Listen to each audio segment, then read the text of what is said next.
நீங்க ஒரு விஜய் ஃபேனா இருந்தா கண்டிப்பா இந்த வீடியோ உங்களை ஹர்ட் பண்ணலாம். பட் பொலிட்டிக்ஸ் வந்ததுக்கு அப்புறம் உண்மையை உறக்க தானே சொல்லி ஆகணும். இந்த எலெக்ஷன் விஜய் விசஸ் டிஎம்கேவா? கிடையாது. விஜய் விசஸ் ஏடிஎம்கேவா? கிடையாது. விஜய் விசஸ் பிஜேபியா? கிடையவே கிடையாது. இது ஒரு ஓட் மேத்தமெட்டிக்ஸ். அதை புரிஞ்சுக்காம விஜயோடைய என்ட்ரியை நீங்க கேவலமா கிண்டல் பண்ணீங்கன்னா தமிழ்நாடு அரசியலை உங்களால புரிஞ்சுக்க முடியாது.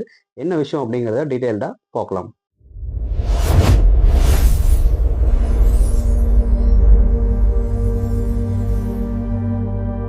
நேத்து மாமல்லபுரம் செய்தியாளர்கள் கூட்டத்துல பேசின தளபதி விஜய் அவர்கள் ஒரு விஷயத்த வந்துட்டு கிளியரா சொல்றாரு. நான் தனியாள் கிடையாது, என் பின்னாடி வந்துட்டு நிறைய ஃபேமிலிஸ் இருக்கிறாங்க, தமிழ்நாட்டுல இருக்கிற மூளை முடுக்குகள் இருக்க எல்லா ஃபேமிலிஸ்லயுமே நான் இருக்கிறேன் அப்படிங்கிறது உண்மை அப்படிங்கிற மாதிரி அங்க பதிய வச்சாரு.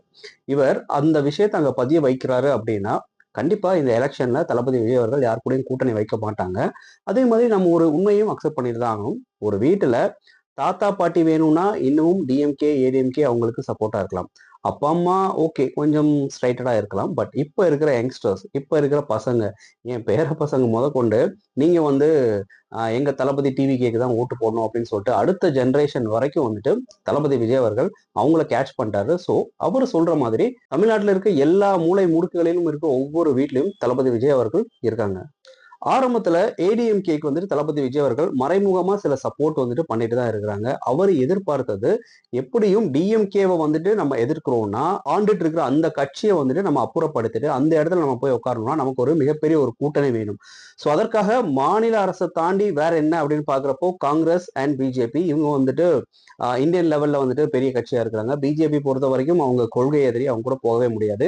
ஏடிஎம்கே கிட்ட இருந்து ஒரு நல்ல ஒரு ஆஃபர் வரும் அப்படின்னு சொல்லிட்டு நீங்க சொன்ன மாதிரி வந்துட்டு நிறைய ஆஃபர்ஸ் எல்லாமே வந்திருக்கு. பட் சீட் அலோகேட் பண்றது இந்த மாதிரி விஷயங்கள்ல வந்து உடன்படிக்கை ஏற்படாதால தளபதி விஜய் அவர்கள் இப்போ எந்த கூட்டணியுமே இல்லாம வந்துட்டு தனித்து தான் நிக்க போறா அப்படிங்கிற வந்துட்டு கிட்டத்தட்ட கன்ஃபார்ம் பண்ணிட்டாரு. மேபி இன்னொரு 1 மந்த்ல காங்கிரஸ் பார்ட்டி, தமிழ்நாடு லெவல்ல இருக்க காங்கிரஸ் பார்ட்டி விஜய் அவர்கள் கூட வந்துட்டு சேர போறாங்களா இல்லையா அப்படிங்கிறத வந்துட்டு கன்ஃபார்ம் பண்ணலாம். அஃபிஷியல் இன்ஃபர்மேஷன் வந்துட்டு வரக்கான வாய்ப்புகள் நிறைய இருக்குது. டிஎம்கே பார்ட்டி இல்லாம இப்ப ஏடிஎம்கே பார்ட்டியும் சேர்ந்து அவரு எதிர்க்க வேண்டிய அந்த நிலைமைக்கு வந்துட்டாரு. ஸோ இந்த நேரத்துல பாத்தீங்கன்னா பழைய சில கதைகள் எல்லாத்தையுமே பாத்தீங்கன்னா ஏடிஎம்கே சைடு இருந்து வந்து எடுக்க ஆரம்பிச்சிட்டாங்க. ஊழல் கட்சி ஊழல் ஆட்சின்னு சொல்ற நீங்க உங்களுடைய ஒவ்வொரு படம் ரிலீஸ் ஆகிறப்பவும் பாத்தீங்கன்னா ஒரு 200 ரூபாய் டிக்கெட்டை பாத்தீங்கன்னா உங்களுடைய ரசிகர்கள் எல்லாமே 1000 2000 அப்படின்னு கொடுத்து வந்து டிக்கெட் வாங்குறாங்க. ஸோ அந்த 1000 2000 வர்ற டாக்ஸ் மற்ற விஷயங்கள் எல்லாமே வந்துட்டு உங்களுக்கு தானே வருது. ஸோ அதுலதான் வந்துட்டு நீங்களும் ஊழல் பண்ணி தானே வந்து இவ்வளவு பெரிய இடத்த அடைஞ்சிருக்கீங்க. ஸோ ஊழல் கட்சி நாங்க கிடையாது, அது நீங்க தான். இது இல்லாம அன்னைக்கு உங்களுடைய படம் சர்க்கார் படம் பிரச்சனை வர்றப்போ எங்க தலைவர் எடப்பாடி பழனிசாமி அவர்கள் தான் அந்த படம் ரிலீஸ் பண்ண ஹெல்ப் பண்ணாரு.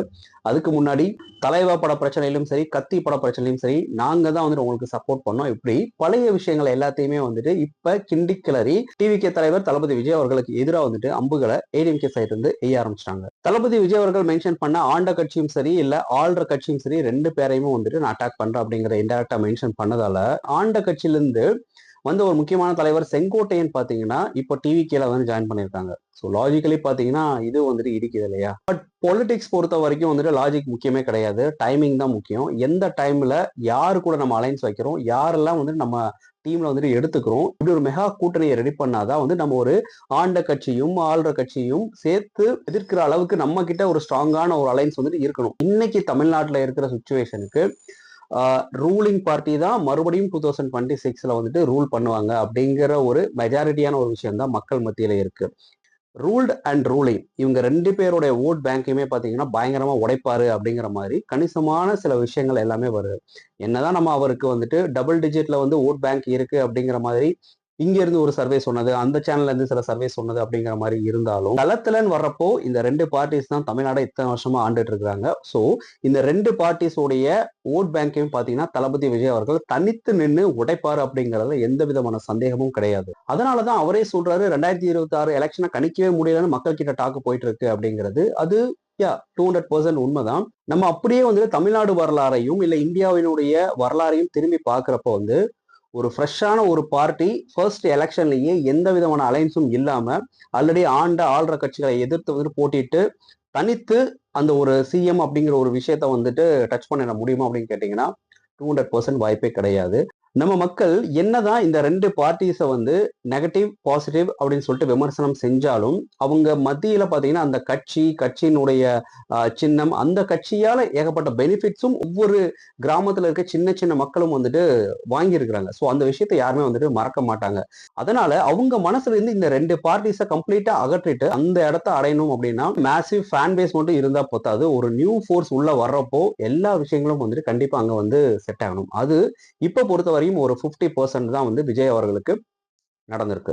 ஒரு கட்சி ஜெயிச்சு ஆட்சிக்கு வர்றது அப்படிங்கிறது கட்சி வேட்பாளர்களை மட்டும் பொறுத்து அமையாது.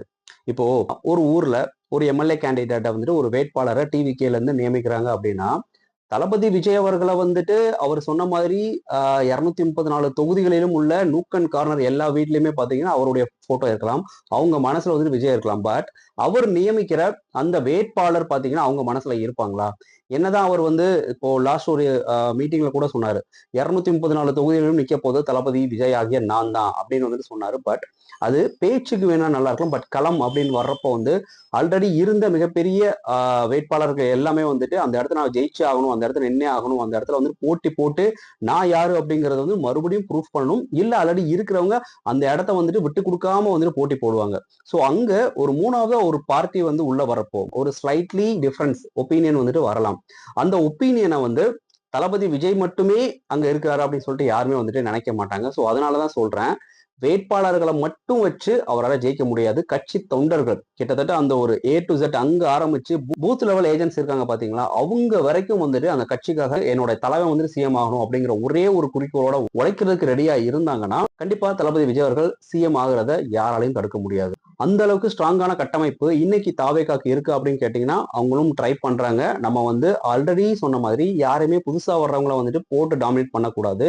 ஒரு 10 வருஷத்துக்கு அப்புறம் ஒரு 15 வருஷத்துக்கு அப்புறம் இப்ப இருக்கிற இந்த ஒரு புது கட்சி அன்னைக்கு ஒரு மிகப்பெரிய இடத்துல இருக்கக்கான வாய்ப்பு வந்துட்டு 200% இருக்கு அப்படிங்கிறதையும் நம்ம அக்செப்ட் பண்ணி தான் ஆகணும். யாருமே புதுசா வர்றப்ப அவங்கள விமர்சனம் செய்யறவங்க செஞ்சுக்கிட்டே தான் இருப்பாங்க. பட் அடுத்த ஸ்டெப்பை வந்துட்டு அவங்க எப்படி வைக்கிறாங்க, எந்த மாதிரி மெகா கூட்டணி எல்லாம் வந்துட்டு உள்ள வருது, யார் யாரெல்லாம் வந்துட்டு அவங்க சேர்த்துக்கிறாங்க, யார் யாரெல்லாம் இக்னோர் பண்றாங்க, மக்களை எப்படி வந்துட்டு கவர்றாங்க, மக்கள் கிட்ட சின்னத்தை மட்டும் கொண்டு போய் சேர்க்கறதுக்கு பேரு மேட்டர் கிடையாது. ஒட்டுமொத்த தாவேக்காவும் உழைக்கிறதுக்கு ரெடியா இருக்கணும். அதனால என்ன பொறுத்த வரைக்கும் 2026 எலெக்ஷன் முடிஞ்சதுக்கு அப்புறம் தளபதி விஜய் அவர்கள் அரசியல்ல ஜெயிச்சாரா இல்ல தோத்தாரா அப்படிங்கறத தாண்டி அரசியல்ல 2 பெரிய திமிங்கலங்களை வந்துட்டு அவரு எந்தெந்த விஷயங்கள்ல எந்தெந்த இடங்கள்ல எல்லாம் வந்துட்டு சாச்சாரு அப்படிங்கறதா வந்துட்டு பேசு பொருளா இருக்குமோன்னு எனக்கு தோணுது. உங்களுக்கு என்ன தோணுது? தாவேக்காவுடைய அடுத்தடுத்த ஸ்டெப்ஸ் எவ்வளவு ஸ்ட்ராங்கா இருக்கும்னு உங்களுக்கு தோணுது? யாரு 2026ல தமிழ்நாட வந்துட்டு ஆள போறாங்க அப்படின்னு சொல்லிட்டு உங்களுக்கு தோணுது அப்படிங்கறத கமெண்ட் பாக்ஸ்ல கமெண்ட்ஸா பதிவு பண்ணுங்க. தொடர்ந்து இந்த மாதிரி அரசியல் சம்பந்தமான டிபேட்டான விஷயங்களை வந்துட்டு நம்ம பேசலாம். Thank you, tata, take care, bye, cheese.